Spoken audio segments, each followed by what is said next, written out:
우리 미가 선지자는 남유다와 북이스라엘, 그러니까 사마리아와 예루살렘 둘 다 하나님 말씀을 전한 선지자입니다. 북에서 이제 불어온 폭풍이 이제 남쪽까지 미치는 그 시기에 활동한 선지자입니다. 이때 이제 북쪽에는 호세아가 있고 아모스가 있고요. 남쪽에는 이사야가 있고, 그래서 어떻게 보면 선지자의 전성시대, 그때 이제 남쪽 예루살렘에서 활동했지만 이제 북쪽까지도 하나님 말씀을 전한 선지자가 이 미가입니다. 이 미가 이름의 뜻은 여호와와 같은 분은 없다. 근데 이제 이 이름이 참 좋은 뜻이죠. 그래서 이제 구약 성경에는 이 미가 이름으로 9명이 쭉 등장합니다. 그 중에 사사기에 보면 미가라는 사람이 나오는데 이 이름과 전혀 다르게 자기 집에 신성을 짓고 또 나중에 북이스라엘의 신당을 만드는데 기여한 이제 그 사람도 이름이 미가입니다. 미가서는 세 부분으로 나눠지는데 1장, 2장, 3장, 5장, 6장, 7장 이렇게 나눠지는데 이 구분되는 이유는 이게 이제 하나님 말씀을 들으라 이렇게 시작하기 때문입니다. 1장 2절 백성들아 너희는 다 들으라. 3장 1절 내가 또 이르노니 청컨대 들으라. 6장 1절 너희는 여호와의 말씀을 들으라. 여기서 이제 듣는다는 것은 이거는 고발을 듣는 겁니다. 하나님의 고발. 우리가 사람의 고발은 감정 또는 오해에서 비롯된 게 참 많습니다. 그러나 하나님의 고발은 오래 참은 가운데 나온 고발입니다. 그리고 하나님의 고발은 잘 들어야 돼요. 왜냐하면 심판으로 이어지거든요. 하나님은 고발만 하는 분이 아닙니다. 하나님은 고발한 것에 대해서 판결하시는 분이 우리 하나님이십니다. 그런데 이렇게 고발과 심판을 강조하는 이유는 고발과 심판을 받게 하기 위해서가 아니라 이런 잘못이 있고 이런 심판이 있기 때문에 뉘우치라는 게 하나님의 뜻입니다. 그래서 우리가 이 선지서를 대할 때마다 누군가 나에게 야단치는 것은 뭡니까? 포기하지 않았다는 거 아니겠습니까? 야, 이것은 아직도 나를 사랑한다는 사인이다. 이렇게 알면 되고요. 또 한 가지는 항상 축복이라는 것은 고발과 심판 뒤에 나온다. 그러니까 절대 부활은 십자가를 건너뛰지 않습니다. 면류관은 절대 십자가를 건너뛰지 않습니다. 이게 하나님의 공의입니다. 그러니까 우리가 이 선지서를 대할 때 하나님의 공의를 강조하는데 그 공의 가운데 어떻게 보면 제일 중요한 게 뭐냐? 하나님은 당신의 백성들에게도 공의롭게 하는 거죠.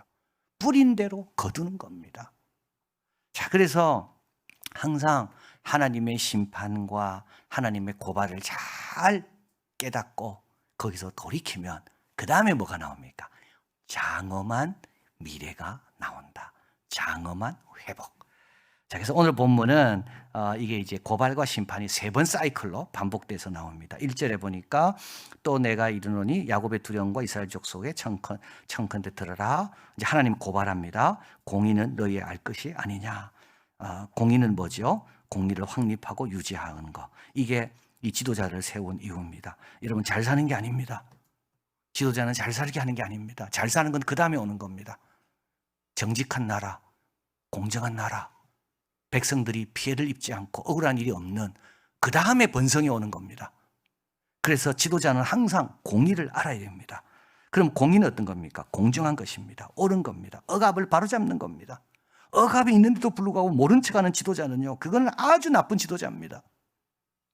그리고요, 약한 자를 돕고 지켜주는 것, 이것이 지도자들이 알아야 될 공의입니다. 지도자들은 이 공의를 확립하고 이 공의를 유지하라고 하나님께서 그 자리에 두신 겁니다. 이게 이제 정부의 역할입니다. 정부의 역할은 악한 것은 벌 주고 선한 것은 장려, 상 주고.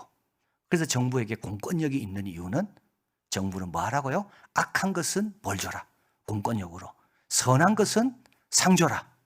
이게 정부의 역할입니다. 그런데 그렇게 하고 있지 않는 거죠. 2절에 보니까 선을 미워하고 악을 좋아합니다. 이런 통치 밑에서는 백성은 가죽을 벗기고 뼈에 살을 뜯기게 됩니다. 3절에 그의 살들을 먹고 가죽을 벗겨도 아무도 나서서 도와주는 사람이 없습니다. 여기 보니까 살을 먹고 가죽을, 순서가 바뀌었잖아요. 가죽을 벗기고 살을 먹어야 되거든요. 그런데 왜 이렇게 순서가 바뀝니까? 이 지금 미가는 너무 흥분해가지고 이 불의에 대해서 참을 수가 없는 하나님의 마음을 가지고 지금 글을 써내려갑니다. 그러니까요, 순서가 바뀌는 거죠. 그게 중요한 게 아니죠. 자, 이제 심판입니다. 4절. 그때 그들이 여호와께 부르실지라도 응답하지 아니합니다. 그들의 행위에 악하던데도 그들 앞 얼굴을 가리웁니다. 여러분 꼭 기억하세요. 평안할 때 하나님 구해야 어려울 때도 구할 수가 있어요. 평안할 때는 내 마음대로 살다가 어려움 당했을 때 도와달라는 거, 물론 하나님 도와주십니다. 우리 하나님은 자비 하나님이기 때문에. 그러나 그거는 좀 부끄러운 거죠. 근데 이 악한 사람들은요, 이 그때라는 것은 재앙의 날입니다. 이때 하나님은 안 들어주십니다. 전에는 이들이 하나님께 등을 돌렸습니다. 이때는 하나님께서 등을 돌리십니다. 베드로전서 3장 12절. 주의 눈은 의인을 향하십니다. 그의 귀는 저의 간구에 기울이십니다. 반면에 주의 낯은 악행하는 자들을 이건 향한다는 게 아니라 등을 돌려댄다는 뜻입니다. 보기 싫은 거죠, 주님. 악을 행하는 사람 주님이 왜 보고 싶겠습니까?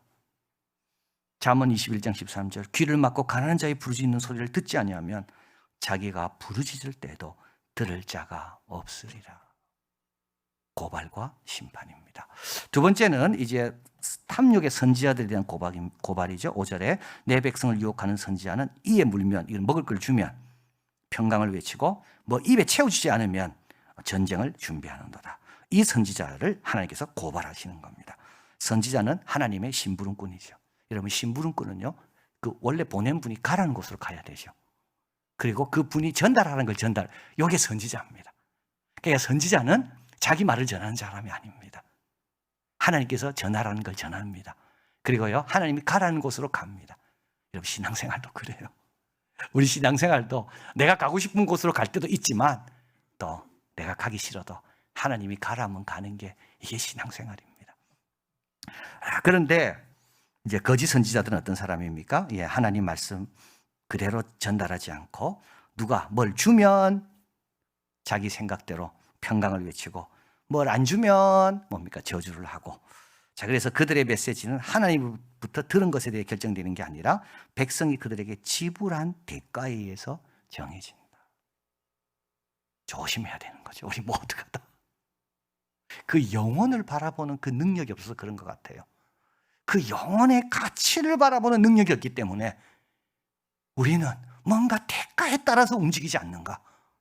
그 영혼을 사랑하는 그 아버지의 마음을 가지면 대가와 상관없이 축복하고 사랑할 수가 있는데, 자, 그 능력이 없기 때문에 우리는 대가에 따라서 반응이 달라지는, 이게 거짓 선지자인 겁니다. 자, 6절. 그러므로 너희가 밤을 만납니다.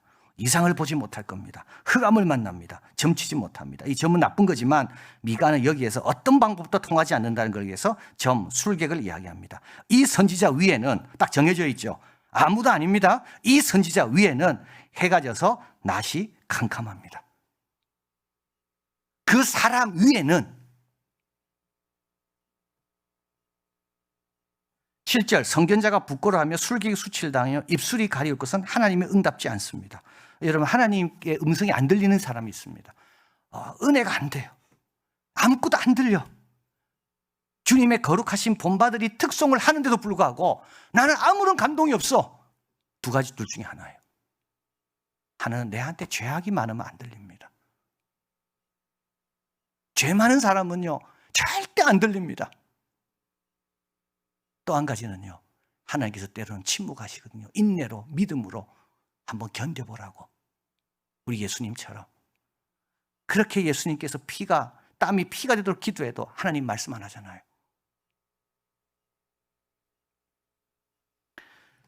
여러분, 말씀을 주어도 전달하지 않잖아요. 받을 준비도 되지 않습니다. 이런 사람은 아무것도 주지 않습니다. 아무것도 주지 않습니다. 그 선지자에게만 없는 겁니다. 다윗은 뛰는 심장만 갖고도 은혜 받았거든요.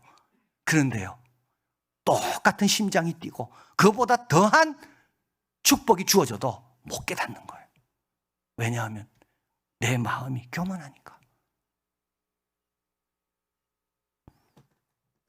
지난 금요일 날 우리 유년부 초등부 1박 2일 캠프가 있었는데요. 제가 그날 우리 전사님들 말씀 기도 어떻게 하는가 보려고 이제 봤는데 정말 은혜 받았습니다. 처음부터 끝까지 버릴 게 하나도 없더라고요. 그 세 가지 기도 제목 갖고 기도하면서 또 찬양 부르는데 그 찬양 가사 하나하나가 하나님께서 나를 사랑하든 나도 하나님 사랑하고 싶습니다. 얼마나 은혜가 되고, 그 다니엘이 그 어려운 가운데 기도했던 그 메시지를 전하는데, 여러분, 들리는 사람은 다 들립니다. 안 들릴 사람은 어떤 것도 안 들립니다. 그 사람에게만 어둠이 있습니다. 자, 근데 미가는 어떻습니까? 8절, 오직 나는 여호와의 신으로 말미암아 권능과 공의의 재능으로 채움을 얻고 야곱의 허물과 이스라엘 죄를 그들에게 보이리라. 미가는 하나님이 주신 계시로 충만해서 손이 따라갈 수가 없어요. 손이 늦어. 하나님이 주신 생각은 많은데 손이 늦어. 말이 따라갈 수가 없어. 그래서 순서가 막 바뀌는 거죠. 미가가 어디까지 하나님의 계시를 받았습니까? 예수님의 탄생에 대한 기사까지. 지난주 종교개혁 주일로 지키면서 루트에 대해서 들었습니다. 루트는 정말 많은 글을 적었습니다. 1517년 10월 30일 면죄부에 대한 95개 논제를 발표한 이후 3년 뒤 독일 기독 귀족에게 보내는 편지를 적습니다. 이때 루트는 이렇게 씁니다. 침묵의 때는 지나가고 이제야말로 말할 때가 왔다. 자, 그리고 나서 그가 주님 품으로 갈 때까지 1546년, 그러니까 종교개혁이 일어난 그때부터 약 한 29년 동안 루터는 총 400편의 논문, 소책자, 성경, 주석 적습니다. 이걸 따져보면요, 한 달에 한 권씩 적은 겁니다. 근데 그것뿐만 아닙니다. 내 주는 강한 성이요, 루터가 지은 곡입니다. 그리고요, 그것뿐만 아닙니다. 독일 사람들이 제일 자랑스러워하는 성경, 루터가 번역한 겁니다. 신약은 11개월, 구약은 다른 히브리 학자들의 도움을 받아서 같이, 그게 루터판입니다. 순진함과 경건함을 유지해야 됩니다. 그래야 주님께서 가르쳐 주십니다. 순진함과 경건함이 없으면 아무것도 안 들어옵니다. 계시의 어둠입니다. 흑암인 거죠. 자, 이게 심판인 겁니다.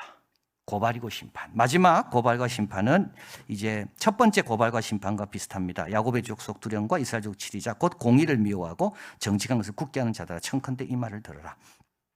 자, 그리고 나서 11절에 그 두령들은 뇌물을 위하여 재판하고 제사장은 싹스를 위하여 교훈하고 선지자는 돈을 위하여 점친다. 여러분, 이 두령, 제사장, 선지자 전부 좋은 직분입니다. 굉장히 선한 겁니다. 선한 속성을 갖고 만들어진 직분입니다. 그런데요, 이 선한 속성이 다 변질됩니다. 이들을 가리켜서 소명을 왜곡한 자들이다. 탐욕에 의해서 선한 속성을 잃어버린 겁니다. 직책을 제정하시고 권세의 원천 되신 그분의 의도와 반대로 행합니다. 자, 심판이 주어집니다. 12절. 그러므로 너희로 인하여 시온은 박같이 갈물 당하고 예루살렘은 무더기가 되고 성전에 사는 수풀의 높은 곳 같게 되리라. 예루살렘의 멸망입니다. 자, 그러면 이 일이 일어났을까요? 미가가 막 외쳤잖아요. 이제 성전은 높은 산과 같이 수풀로 바뀔 것이고 예루살렘은 밭 가는 것처럼 완전히 엎어질 것이고 끝이다. 미가에 대해서 구약 성경에서 미가가 어떤 사람이었는가를 알려주는 유일한 미가서 말고 구절이 있습니다. 그래서 여러분 성경을 읽다가 그런 구절을 만나면 정말 반갑습니다. 그게 바로 예레미야서에 있습니다. 100년 뒤에 예레미야가 이 성전은 무너질 것이라고 외쳤습니다. 그러니까 사람들은 듣기 싫잖아요. 그래서 예레미야를 죽이려고 했습니다.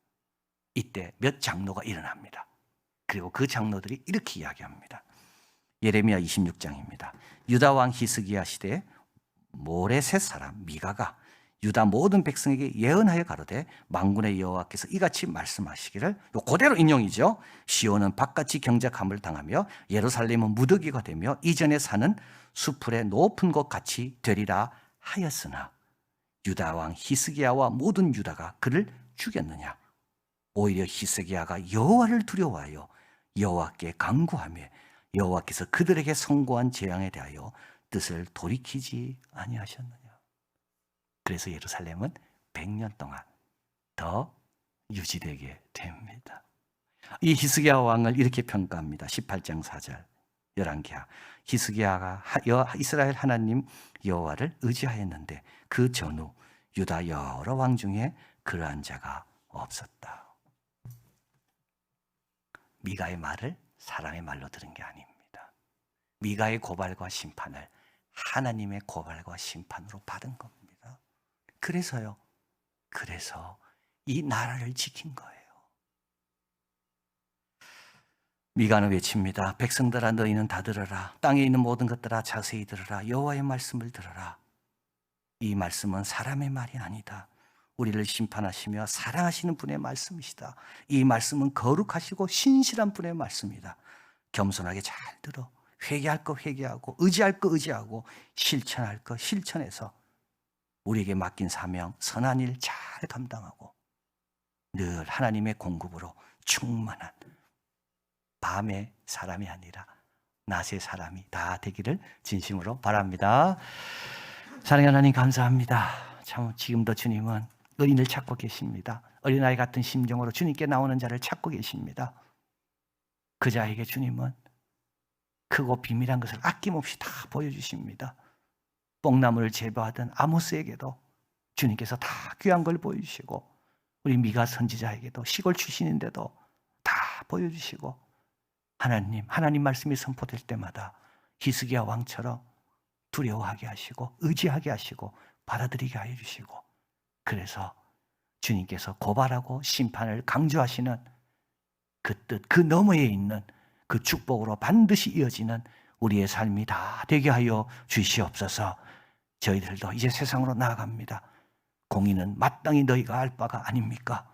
하나님 어디에 있든지 공의를 실천하게 도와주시고 억압받고 힘든 사람이 있다면 우리가 도와주고 힘이 되고 격려가 되고 도움이 되게 하시고 그리고 주님이 원하시는 그런 선한 속성에 맞는 우리의 그 역할 잘 감당해서 주님께 기쁨이 되고 이웃에게는 복이 되는 우리 이한교회 성도들 다 되게 하여 주시옵소서.